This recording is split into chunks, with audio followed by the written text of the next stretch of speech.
வணக்கம் நண்பர்களே. OG with MG நிகழ்ச்சியில் மீண்டும் உங்களை சந்திப்பதில் மிக்க மகிழ்ச்சி. இன்றைய நிகழ்ச்சியில் நம்மோடு பேசுவதற்காக வந்திருப்பவர் பாமக நிறுவனர் மருத்துவர் ஐயா ராமதாஸ் அவர்களின் உண்மை விசுவாசி, பாமக மூத்த தலைவர்களில் ஒருவருமான சார், அப்படி சொல்லலாம்ல, அது நீங்கள் என்ன சொல்லுங்க, திரு அருள் அவர்கள் நம்மோடு இணைந்திருக்கிறார்கள். நிகழ்ச்சிக்கு அவரை வரவேற்போம். வணக்கம் சார். வணக்கம். வணக்கம். எப்படி சார் இருக்கீங்க? நல்லா இருக்குங்க. ஜெய ப்ளஸ் நேயர்களுக்கு என் அன்பான வணக்கங்கள்.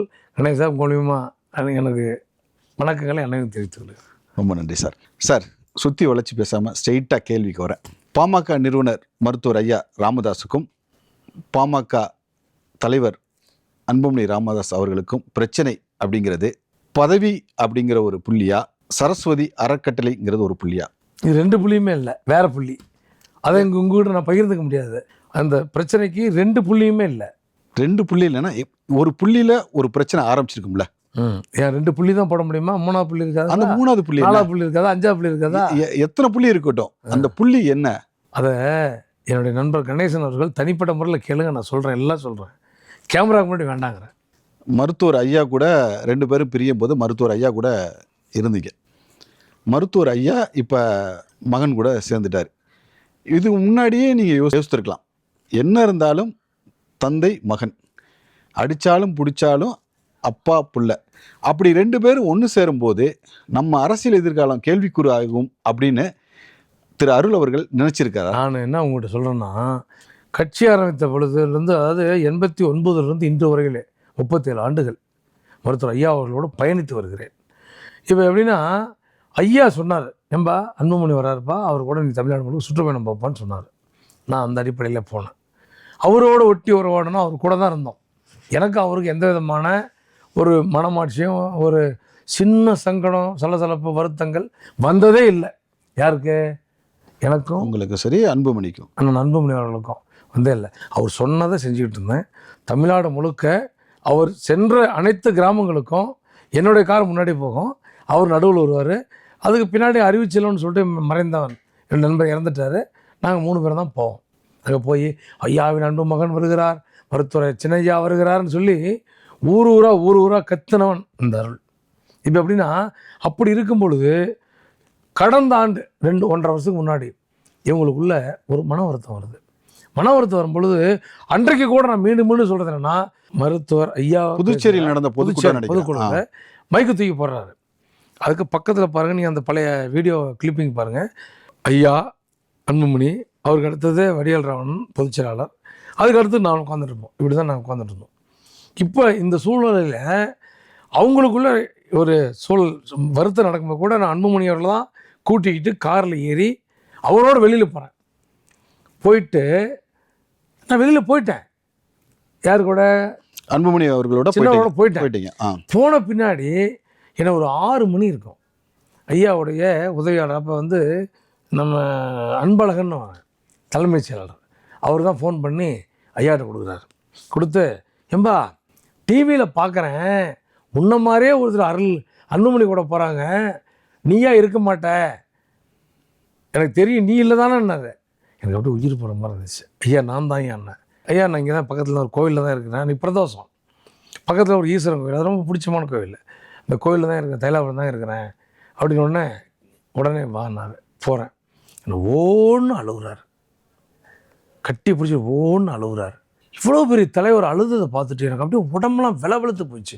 ஐயா ஐயா ஏன் இப்படி அழுகுறீங்க? என்ன எல்லாம் விட்டு போயிட்டாங்கப்பா, நான் பெற்றவரை விட்டு போயிட்டாரு, பெற்றவங்க விட்டு போயிட்டான், நீயும் பண்ணுறிய, எல்லாம் 5 எம்எல்ஏ உருவாக்குனேன், 3 பேர் அங்கே போயிட்டானுங்க, நீயும் போயிட்டியா அப்படின்னு சொல்லி அழுதார். அழுகும் பொழுது நான் அப்படியே, ஐயா மன்னிச்சுக்கங்கய்யா, என் உயிரோட வரைக்கும் நான் கூட தான் இருப்பேன், நான் கூடவே இருக்கிறேங்க அப்படின்னு. அப்படி எல்லாம் சொன்னோம் நாங்கள். அப்புறம் தான் காலம்தான் நீங்கள் தான் பார்த்தீங்க. நான் தான் மீண்டும் சொல்கிறேன், அது என்னை பொறுத்த வரைக்கும் நேற்றும் கடவுள் மருத்துவர் ஐயா, இன்றும் கடவுள் மருத்துவர் ஐயா, நாளையும் கடவுள் மருத்துவர் ஐயா தான். தலைவன் இல்லை, நேற்று தலைவர், அவரே அரசியல் ஓய்வு பெற்று விட்டார். அதனால் நான் யாருக்கு தலைவர் ராமதாஸ் ஐயா அவர்கள் இன்னைக்கும் உங்களுக்கு கடவுள், நாளைக்கும் அவர் தான் கடவுள், நாளை கழிச்சும் அவர் கடவுள். ஆமா, சரி, உங்களுக்கு வர கேள்வி, அப்படி இந்த கடவுளே அன்புமணி ராமதாஸை ஏற்றுக்கொள்ளும் போது பூசாரிக்கு என்ன வேலை இருக்கு, என்ன ஈகோ இருக்கு? மருத்துவர் அன்புமணியை ஏற்றுக்க வேண்டியதானே? அவங்க என்னை ஏற்றுக்க வச்சு தயார் இல்லையே. நான் என்ன சொல்கிறேங்க, இன்னும் உங்கள்கிட்ட கேட்குறேன் கணேசன். ஐயா வந்து நிறைய எழுதி கொடுப்பாரு. அவங்க அப்பா அம்மாவுக்குள்ளே என்ன வேணாலும் ஒன்று சேர்ந்து போயிட்டாங்க. என்கிட்ட வந்து திட்டுன்னு எழுதி கொடுப்பாரு. ப்ரெஸ் மீட்டு வாரத்தில் ஒரு நாள். எனக்கு என்ன அஜெண்டா? திரு அன்புமணி அவர்களை திட்டணும். இது யார் கொடுக்குற அஜெண்டா? ஒருத்தர் ஐயா கொடுக்குற அஜெண்டா. அவ்வளோ தூரம் பேசிவிட்டு நான் வந்து இப்போ கணேசன் நண்பர், நம்ம 2 பேரும் சந்திக்கலாம். ஒரு தலைவரை எப்படி போய் சந்திக்க முடியும்? நான் எம்எல்ஏ சீட்டாக தான் எனக்கு கொடுக்கணும், கொடுக்க மாட்டாரு. அருள் சார், சொல்லுங்கள். அன்புமணியை மருத்துவர் ஐயா ராமதாஸ் திட்டாதையா நீங்கள் திட்டிட போகிறீங்க? இப்போ எப்படின்னாங்க, பேச்சோடு போகிறது. அவங்க 2 பேரும் அப்பா மகன், தாய் தந்தை மகன். அவங்க எப்படி வேணாலும் போவாங்க. ஆனால் நான் வந்து 3ஆம் மனுஷன் தான் அவங்களுக்கு. நான் தான் மீண்டும் மீண்டும் சொல்கிறேன், பல பேட்டிகள் சொல்லிடுறேன். தலைவர்கள் மீது எங்களை போன்று தொண்டர்களுக்கு விசுவாசம் வேண்டும். தொண்டர்கள் எங்கள் மனசில் ஐயோ என் தலைவர் அவர் சொல்கிறதெல்லாம் நான் கேட்கணும், அதுதான் வேத வாக்குன்னு நினைக்கணும், அவங்க நல்லா இருக்குன்னு நினைக்கணும். ஆனால் தலைவர்கள் தொண்டரெல்லாம் நாசமாக போயிடும்னு நினைப்பாங்க. புரியுதுங்களா? புரியுது சார். இதுதான் உங்களுக்கு இதுக்கு பதில். சரி, இப்போ நீங்கள் வந்து அந்த புதுச்சேரி பொதுக்குழு கூட்டத்துக்கு அப்புறம் அன்புமணி கூட போனதா சொன்னீங்க. மறுநாள் உங்களை கூப்பிட்டு பேசும்போது ஐயா இனிமேல் நீங்கள் தான் அப்படின்னு சொல்லி அவர் கூட இருந்திருக்கீங்க.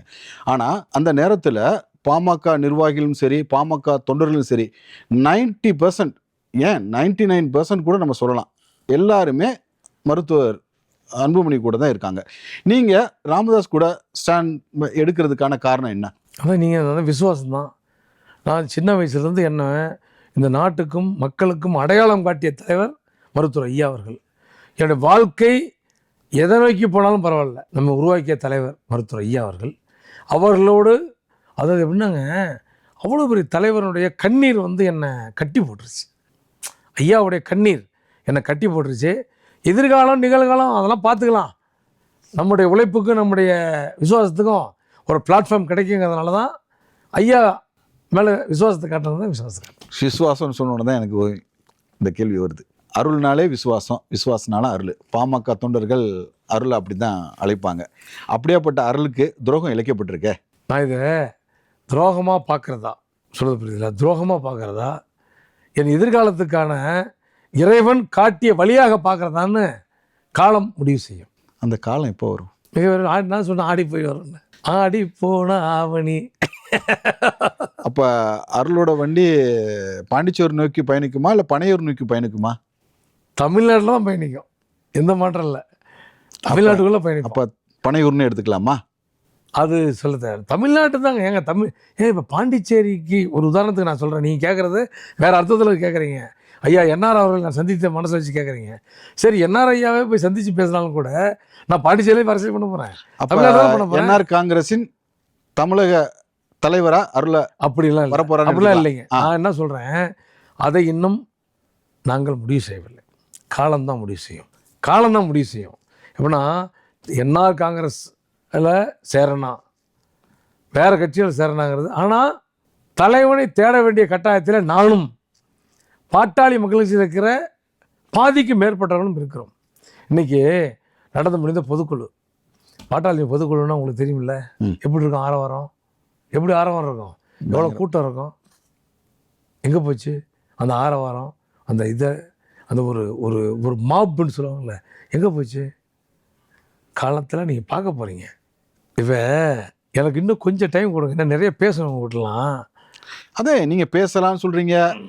அன்புமணியை பற்றின உண்மைகளை அப்படி என்ன உண்மையான நான் அவரை கொலையா பண்ணிட்டாருன்னு சொல்றேன். அதை தான் நான் கேட்கிறேன். அன்புமணி என்ன கொலையா பண்ணிட்டாரு? என்ன கொலை பண்ணல, ஆனா ஒட்டுமொத்த இனத்தை அழிக்க பாக்குறாரு. இந்த வேற என்ன சொல்லுவாங்க, யார் கொலை பண்ணல, எந்த இனத்தை? உயிரோட வன்னி இனத்தை கொலை பண்ணல, ஒருத்தர் அருளை கொலை பண்ணல, வன்னி இனத்தையே கொலை பாக்குறாங்க. இல்ல நான் கேட்கிறேன், அருளுக்கும் அன்புமணி ராமதாஸுக்கும் அப்படி என்னதான் தனிப்பட்ட பிரச்சனை? சொத்து பிரச்சனைங்க, சொத்து பிரச்சனை. என்னங்க நீங்க பேசுறீங்க? அன்புமணிக்கு என்ன பிரச்சனை? அன்புமணி அவங்க அப்பா கூட இருந்து பிடிக்கல அவருக்கு, அவ்வளவுதான். நான் மருத்துவர் ஐயா அவர் கூட இருந்து அவர் பிடிக்கல. அது நான் என்ன பண்ண முடியும்? உங்கள் அப்பாவை நீங்கள் ஒதுக்கி தூர தூக்கி போடுறீங்க, நானும் அவர் காலில் கிடக்கிறேன். அதுக்கு நான் துரோகின்னா என்ன? என்ன அது துரோகி பட்டல? எந்த பட்டல நான் வாங்கிக்கிறேன்? ஏங்க, இந்த வன்னி இனத்தை அடையாளம் காட்டிய தலைவர் மருத்துவர் ஐயா, அவரோடு நான் இருந்தது தான் குற்றம்னா, நான் செய்தது குற்றம் தான், நான் பிறந்ததே குற்றம் தான். என்றைக்கும் அன்புமணி ஏற்றுக்கொள்ள மாட்டேன். எனக்கு தலைவர் ஒரே தலைவர் மருத்துவர் ஐயா. அவருக்கு அடுத்தது யார் தலைவர் என்பதை காலம் முடிவு செய்யும். மருத்துவர் ஐயாவே சொல்லிட்டாரு, இனிமே கட்சியை வழிநடத்த போறது அன்புமணி தான் திட்டவட்டமா சொல்லிட்டாரு. இதுக்கு அருள் என்ன பதில் சொல்ல போறாரு? உங்க ஐயா உங்க கடவுள் தானே உங்க தலைவரை காட்டியிருக்காரு. தலைவருக்கு என் ஐயா காட்டுறவங்க எல்லாம் தலைவர்னா என்னால் ஏற்றுக்க முடியாது. ஐயா அவர்கள் துறவரம் போட்டு விட்டார். சரி, ஓகே. ஐயா மீண்டும் சொல்றேங்க, ஐயா அவர்கள் அரசியல் துறவரம் போட்டு விட்டார். என்னுடைய தலைவர் 37 ஆண்டு கால தலைவர் பதவியிலிருந்து ஓய்வு பெற்று விட்டார். ஐயா அளவிலே என்னுடைய வாழ்வியல் நெறிகாட்டுதலில் இருக்கிற ஒரு தலைவராக ஒருவரை தேர்ந்தெடுக்க வேண்டிய கட்டாயத்தில் இருக்கிறோம். மருத்துவர் ஐயாவும் சரி, அன்புமணி அவர்களும் சரி, மாறி ஒருத்தரை குறை சொல்லிட்டு இருக்கும்போது நடுநிலையா இருந்த நீங்களும் சரி, ஜி.கே. மணி அவர்களும் சரி, 2 பேரையும் ஒன்று சேர்க்கறதுக்கு என்ன முயற்சிகள் இருக்குங்க? சரியான கேள்வி. 2 பேரும் சண்டை போட உடனே ஐயாட்ட நான் போய் கேட்குறேன், ஐயா உங்கள் மகன் தானே, நாங்கள் போய் பேசுகிறோம், போய் பேசி சரி பண்ணும்போது அங்கே போனீங்கன்னா நீங்கள் வரக்கூடாதுன்ட்டார். பனையூருக்கு அன்புமணி அவர்களை பார்க்க சென்றால் நீ இங்கே வரக்கூடாது. யார் சொன்னது? ஐயா சொன்னார். ஐயாவை சந்தித்து விட்டு வெளிவரும் ஒரு நாளும் ப்ரெஸ்ஸுக்கிட்ட நான் என்ன சொல்லுவேன், கெஞ்சுவேன், அண்ணா அன்புமணி அண்ணா தேசியமாண்ணா, உங்கள் தந்தை தானே, உங்கள் அப்பா தானே, வந்து நீங்கள் அவரை சந்தித்தா பிரச்சனை முடிஞ்சு போயிடும், வாங்கன்னு. இது என்ன உங்களுக்கு ஈகோ இருக்குதுன்னு உங்களுடைய நிருபர்கள்லாம் வந்திருந்தாங்க, கேளுங்க. எத்தனை முறை கெஞ்சோ, கண்ணீர் விட்டு கதிரினவன். நானும் கதறி இருக்கிறேன், ஆனால் ஜி.கே. மணி அவர்கள் கதறியிருக்கிறார். என் கட்சியில் இருக்கிற ஒரு நிலைவில் இருக்கிற பொறுப்பான கதறியிருக்கிறார்கள். நீங்கள் சொன்னீங்க மருத்துவர் ஐயா சந்திக்கிறதுக்கு அன்புமணியை பல தடவை வலியுறுத்துனீங்க, ஆனால் வரல, அதில் என்ன ஈகோ இருக்குன்னு கேட்குறீங்க. அதே தான் கேட்குறேன், அருளுக்கு என்ன ஈகோ இருக்குது அன்புமணி ராமதாஸை போய் சந்திக்கிறதுல? நீங்கள் வந்து எப்படின்னா, நான் இதில் வந்து கருத்து சொல்லணும்னு நினைக்கிறேன். மனசுக்குள்ள சில செய்திகளை வெட்ட வெளி கொண்டு சார் சொல்லுங்க சார். நீங்கள் வந்துட்டு சொல்லிட்டு நான் சொல்லணும்னு நினைக்கிறீங்கன்னா என்னத்தை சொல்லணும்னு நினைக்கிறீங்க சொல்லுங்க. இதுக்கு மௌனம் தான் என்னோட பதில். விடுங்க, அடுத்த டாபிக் போலாமே சார். அப்போ மௌனம்னா மருத்துவர் ஐயா ராமதாஸுக்கும் அன்புமணி ராமதாஸுக்கும் நடந்த பிரச்சனைகளுக்கு எல்லாத்துக்குமே அருள் தான் காரணம்னு எடுத்துக்கலாமா? ஆமாம், நான் தான் காரணம். ஆமாம், இவங்களுக்குள்ள கொடுக்கல் வாங்கல, ஒரு தேர்தலுக்கு வாங்குற பணத்தில் நான் என் வீட்டு கொண்டு போய் வச்சுக்கிட்டேன். என்ன வாயை பிடுங்காதீங்க சார். நீங்கள் உங்கள் நோக்கத்தை நீங்கள் நிறைவேற்றி நினைக்கிறீங்க. என்னன்னா இதில் நோக்கம்னு இல்லை. தமிழகத்தில் மிகப்பெரிய கட்சி, ஒரு அரை நூற்றாண்டு கடந்த கட்சி. இந்த கட்சியில் இருந்த ஒரு மூத்த அரசியல்வாதி, அவருக்கு நீங்கள் துணையாக இருந்திருக்கீங்க. அவருடைய கட்சியின் வழித்தோன்றலாக இருந்த இளையவருக்கு நீங்கள் துணையாக இருந்திருக்கீங்க. 2 பேர்த்துக்கும் உள்ள பிரச்சனை இன்னைக்கு 2 பேரும் சேர்ந்துட்டாங்க. அதனால் பாதிக்கப்பட்ட நிர்வாகிகள் நீங்கள் மட்டும் இல்லை, திரு ஜி.கே. மணி அவருடைய பொண்ணும் சரி. ஸோ இவங்கள் எல்லாமே இப்போ இன்னைக்கு தனிமைப்பட்டு கிடக்காங்க. இவங்களெல்லாம் ஒன்றிணைச்சு இந்த பிரச்சனையை போக்க வேண்டிய இடத்துல தானே இன்னைக்கு அருள் சொல்கிறேங்க. நாங்கள் தனிமையெல்லாம் படலை. ஐயா அவர்கள் நம்பி வந்த கூட்டம் அப்படியே ஒருங்கிணைந்து இருக்கிறோம். மருத்துவர் ஐயா அவர்கள் 96க்கு முன்னாடி வரைக்கும் அவர் மாதிரி ஒரு தலைவரே இல்லை, பார்க்க முடியாது. அப்படி ஒரு அப்பழுக்கற்ற தலைவர். தொண்டனுக்கு ஒன்றுனா தன்னுடைய உயிரையும் துச்சமான தூக்கி இருந்த களத்துக்கு ஓடக்கூடிய தலைவர். ஆனால் அன்புமணி அவர்கள் 96லே முழு நேர அரசியலில் ஈடுபடுகிறார். அதற்கு பின்பு தான் ஐயாவுடைய சிந்தனைகள் மாறுகிறது. சொல்ல புரியுதுங்களா? அதன் காரணத்தினாலே அவங்க தொண்டர்களுக்கு மிகச்சிறந்த வழியை இறைவன் காட்டுவான். என்னை மாதிரியான தொண்டர்களுக்கு இறைவன் காட்டுவான். மிக விரைவில் உங்களை மாதிரியான பத்திரிகையாளரை சந்தித்து அதை தெரிவிப்போம். நீங்கள் அந்த பொதுக்குழு அன்புமணி போனதுக்கப்புறம் உங்களை கூப்பிட்டு பேசினார்னு சொன்னீங்க இல்லையா? அப்போ பேசும்போது அவர் கண்ணீர் விட்டு, யாருங்க? ஐயாவா? மருத்துவர் ஐயா உங்களை கண்ணீர் விட்டு கட்டி பிடிச்சி கதறி அழுதாருங்க. கதறி அழுதா தான் நீங்கள் சொல்லியிருந்தீங்க, ஒரு பேட்டியில் கூட நான் பார்த்தேன். ஆனால் அதில் ஒரு வார்த்தையை பயன்படுத்திருந்தீங்க, அந்த கண்ணீர் எப்படியாப்பட்ட கண்ணீர்னு எனக்கு தெரியாதுன்னு சொல்லியிருந்தீங்க. ஏன் அது ஒரு போலியான கண்ணீர்னு நீங்கள் அப்பயே யோசிச்சிட்டிங்களா? அது போலியான கண்ணீர்னு சொல்கிறீங்க. அப்போ நான் சொல்லலை. அப்போ அதுக்கு என்ன அர்த்தம்? நான் சொல்லலை, கணேசன் சார் சொல்கிறார்.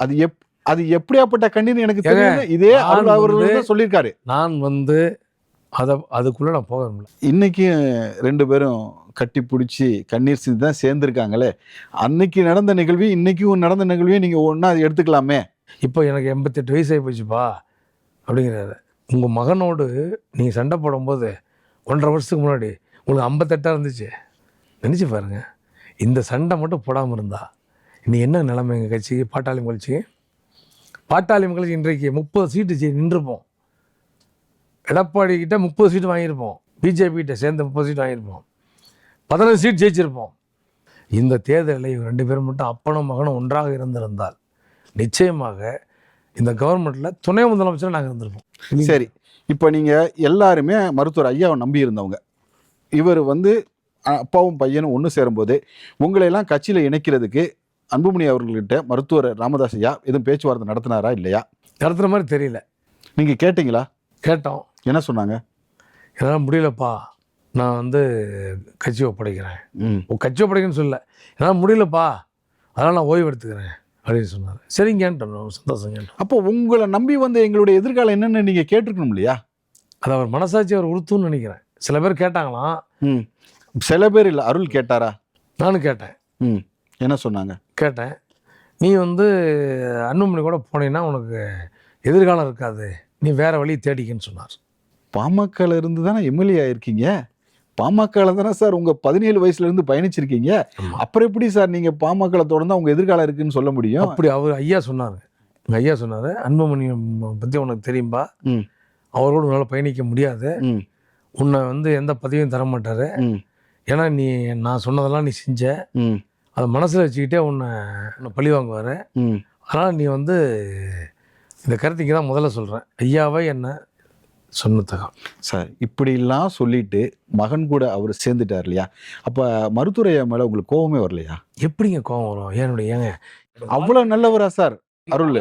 இன்னைக்கும் சொல்கிறேன், இந்த அனுமானம் நெஞ்ச பிளந்து காமிச்சா உள்ள ஸ்ரீராமர் தெரிஞ்சான்னு சொல்கிறாங்கல்ல, அந்த மாதிரி இன்னைக்கும் என்னுடைய நெஞ்சிலே நீங்க முறை குடியிருப்போர் எங்கள் மருத்துவரையா. அது எந்த மாற்று கருத்தும் இல்லை. இப்படிலாம் சொல்கிறீங்க. இதே அருள் தான் என்ஆர் காங்கிரஸ்டையும் பேச்சுவார்த்தை நடத்தினாருன்னு சொல்கிறாங்க. ஐயா என்றைக்கு அரசியல் துறவரம் பூன்றாரோ அதற்கு பின்னாடி தான் இந்த முயற்சியை தவிர, நான் போய் ஐயா பார்க்கும் பொழுது, அதாவது கட்டி அணைத்து முத்தம் கொடுக்கறதுக்கு முன்னாடியே போய் பார்க்கும் பொழுது, ஏம்பா நீ இந்த கட்சியில் இருக்காத, என்னையா இப்படி சொல்கிறீங்க, என்ன நான் அரசியல் துறவரம். ஆனால் அப்போல்லாம் பேசிட்டாங்க, 2 பேர் சந்திக்கிறதுக்கு திட்டமிட்டாங்க. இது உங்களுக்கு தெரியுமா? தெரியல, தெரியாது. ஆனால் அப்போ என்னை கூப்பிட்டு சொன்னார், ஏம்பா நான் அரசியல் துறவரம் போக போகிறேன், அதனால் நீ வேறு கட்சிக்கு போயிடுன்னு என்ன சொன்னார். சரி, 3 மாதத்துக்கு முன்னாடி தேர்தலை சந்திச்சிருக்காரு, வேட்பாளர் நிறுத்தி போட்டிட்டு இருக்காரு. இந்த 3 மாதத்துக்குள்ளே அவர் துறவரம் போகிறதுக்கான என்ன காரணம் சார்? அதுதான் தெரியல எங்களுக்கும். அதாவது நிர்பந்தம்னா யார் நிர்பந்தப்படுத்தியிருப்பாங்க தெரியல. அருள் சார், இந்த பேட்டியில் நான் ஆரம்பத்துலேருந்தே நான் பார்த்துட்டு இருக்கேன், எல்லாத்துலேயும் ஒரு பொடி வச்சு பேசுகிறீங்க. ஏன் சில உண்மைகளை சொன்னால் அருளுக்கு எதுவும் ஆபத்து வந்து நினைக்கிறீங்களா? இல்லை வாழப்பாடியில் நடந்த சம்பவம் மாதிரி ஏதாவது ஒரு சம்பவம் நடந்ததுன்னு அச்சம் இருக்கா அருளுக்கு? வாழப்பாடியில் எங்கள் அண்ணன் அன்புமணி என்னை கொள்றதுக்கு ஆள் விட்டார்ல, அன்னைக்கே காரில் சிரிச்சுக்கிட்டு தான் உட்காந்துட்டு இருந்தேன். அந்த வீடியோ எடுத்து பாருங்க, காரில் சிரிச்சுக்கிட்டு தான் உட்காந்துட்டு இருந்தேன். என்ன சார் சொல்கிறீங்க? அன்புமணி உங்களை கொல்ல முயற்சி பண்ணாரா? அது உங்களுக்கு தெரியாதா? ஏன் வாழப்பாடியில் ஒரு இலவகரியத்துக்கு போகும்போது என்னை அடிச்சு தெரியும் சார், அட்டாக் பண்ணி என்ன சண்டை நடந்தெல்லாம் தெரியும். ஆனால் அன்புமணி தான் கொல்ல முற்பட்டாருன்னு நீங்கள் எப்படி சொல்லலாம்? எதை வச்சு சொல்லலாம்? அவன் இந்த பையன் வந்துங்க, அந்த என்ன கொலை செய்ய நோக்கத்தில் வந்த பையன் கோவிட்ல அவங்க கூட அனைவரையும் காப்பாற்றி விட்டோம். நான் அந்த பையன் என் மேலே வன்மத்தோடு வரவே மாட்டான், என் மேலே உயிராக வச்சுருப்பான். அவனை வந்து தூண்டுதல் பேர் தான் அந்த தம்பி வந்தான். ஒன்று ஏன் பேட்டியை கொடுத்துருக்காரு ஐயா, என்னோடு இருக்கிறனால தான் அருளை வந்து அன்புமணி கொலை செய்ய நோக்கத்தில் வந்தார்னு சொல்லிட்டு பேட்டியை கொடுத்தாரு. இப்போ நான் அதெல்லாம் எல்லாத்தையும் மறந்துட்டேன். நான் ஃப்ரீ மைண்டடாக இருக்கிறேன், குழப்பம் இல்லாமல் ரொம்ப தெளிந்த நீரோடை போன்ற மனநிலையில் இருக்கிறேன். மிக விரைவிலே நல்ல முடிவு எடுப்பேன். நல்ல முடிவு என்ன மாதிரி முடிவு இருக்கும்? அதனால சொல்லலாமே அருள் அவர்கள். வேற நான் என்ன எப்படி இருக்கலாம் நீங்கள் சொல்லுங்களேன், ஒரு ஆலோசனை சொல்லுங்களேன். ஒரு மூத்த பத்திரிகையாளர் நீங்க. அருள் மனசுல இருக்கிற ஒரு விஷயத்தை கூட என்னால வாங்க முடியாத பட்சத்துல அவர் புதுசா எடுக்கிற முடிவை நான் எப்படி கெஸ் பண்ண முடியும்? நான் கணேசன் அவர்கள் வந்து மூத்த பத்திரிகையாளர், நீங்க எனக்கு ஒரு ஆலோசனை சொல்லுங்களேன், இந்த காலத்துக்கு இந்த முடிவு எடுத்தா சரியா இருக்குன்னு சொல்லுங்களேன். இல்ல சில ஆரோக்கியமானவங்க கூட எல்லாம் நீங்க பேச்சுவார்த்தை நடத்திருக்கீங்கன்னு எங்க காதுக்கு வருது, அதுக்காக நீங்க தாவிக்காக போறீங்க நான் சொல்ல முடியுமா? நீங்களே ஏதோ ஒன்று கொளுத்தி போடுங்க, ஒன்று கொளுத்தி போடுறாங்க, நீங்க ஒன்று கொளுத்தி போடுங்க. அது இல்லைன்னு மறுக்கிறீங்களா?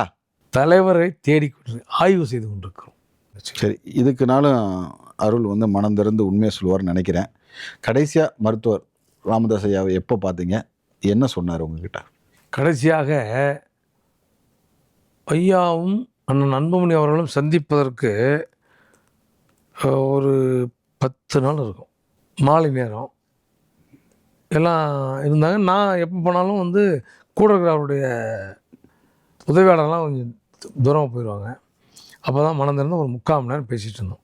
அப்போ வந்து சொல்லும்போது, ஏன்பா என்னப்பா ஒரு மாதிரி சோகமாக இருக்குன்னா, இந்த மாதிரிங்க என் மனசு ஏதோ ஒரு மாதிரி சலனப்படுதுயா அப்படின்னா. ஒன்றும் இல்லைப்பா அப்படின்னாரு. அன்னைக்கு தான் அந்த ஒரு 10-15 நாளைக்கு முன்னாடி இணையத்துக்கு 10 நாளைக்கு முன்னாடி நான் போட்டேன், என்னப்பா என்ன கேட்டப்பா அப்படின்னாரு. இல்லை மனசு சங்கடப்படுதுப்பான்னாரு. அவர் சொன்னார், நீ வேறு கட்சிக்கு போப்பான்னாரு.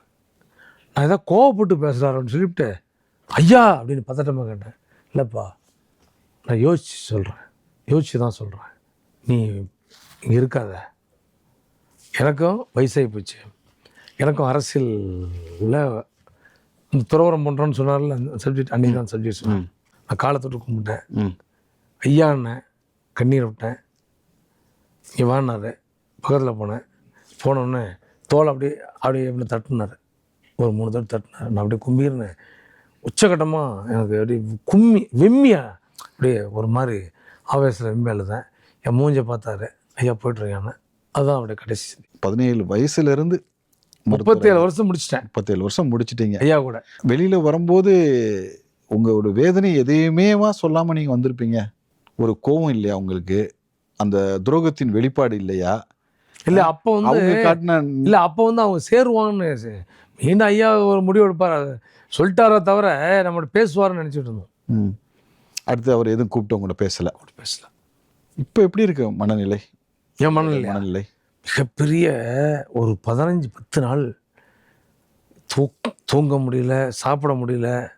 என்னடா இப்படி நம்ம தவறான நம்மளுடைய விசுவாசத்துக்கு இதுதான் பரிசோன்னு மாதிரி எவ்வளோ வருத்தங்கள் இருந்துச்சு. ஆனால் அது காலம் மாற்றிடுச்சு, பரவாயில்ல, இப்போ கூலாயிட்டேன். நமக்கும் மார்க்கெட்டில் டிமாண்ட் இருக்குல்ல சார், நான் ஏன் சார் பயந்துக்கணும்? அருளுங்கிற குதிரைக்கு மார்க்கெட்டில் டிமாண்ட் இருக்குல்ல. நம்ம நல்லா ஓடுற குதிரை, எந்த ஜாக்கியே இல்லாத ஜெயிக்குங்கிற நினைக்கிற குதிரைக்கு டிமாண்ட் இருக்குது சார். நீ பார்க்க தானே போகிறீங்க. மீண்டும் கலங்கானுவேன், வெற்றி வாகை சூடுவேன், பார்த்துக்கலாம். அதுக்கு ஐயா மீது நான் காட்டி விசுவாசம் தான் என்னை வெற்றி பெற செய்யும். பாமகக்கு எதிராக ஒரு அரசியல் கட்சியை அருள் ஆரம்பிக்க போறாரு. அது காலம் தான் பதிச்சோம் சார். நீ தானே சார் குதிரை? இவனால வேகா அப்படியே ஐயா என்ன சொல்றாரோ, அன்புமணி என்ன சொல்றாரோ, அந்த திசையில் ஓடின குதிரை இப்போ இறைவன் காட்டி வழியில் ஓட போகுது. சரி, அது காலங்கள் சொல்லும், பனையூர் நோக்கி போதா பாண்டிச்சேரி நோக்கி போதான்னு. சார் 2026 பொறுத்த வரைக்கும் அஸ்ஸாம், புதுச்சேரி இந்த 2 மாநிலங்களில் தான் ஆண்ட கட்சியை வந்து மீண்டும் ஆட்சியை தக்க வச்சிருக்கு.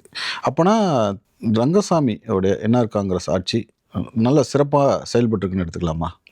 ஏங்க, ஒரு மனிதர் 5 முறை தொடர்ந்து முதலமைச்சராக வருகிறார் என்றால் அவர் மிகச்சிறந்த தலைவர், மக்களுக்கான தொண்டனாக தான் இருக்க முடியும். இப்போ தொடர்ந்து 5 முறை முதலமைச்சர் யார்? ஐயா ரங்கசாமி அவர்கள்.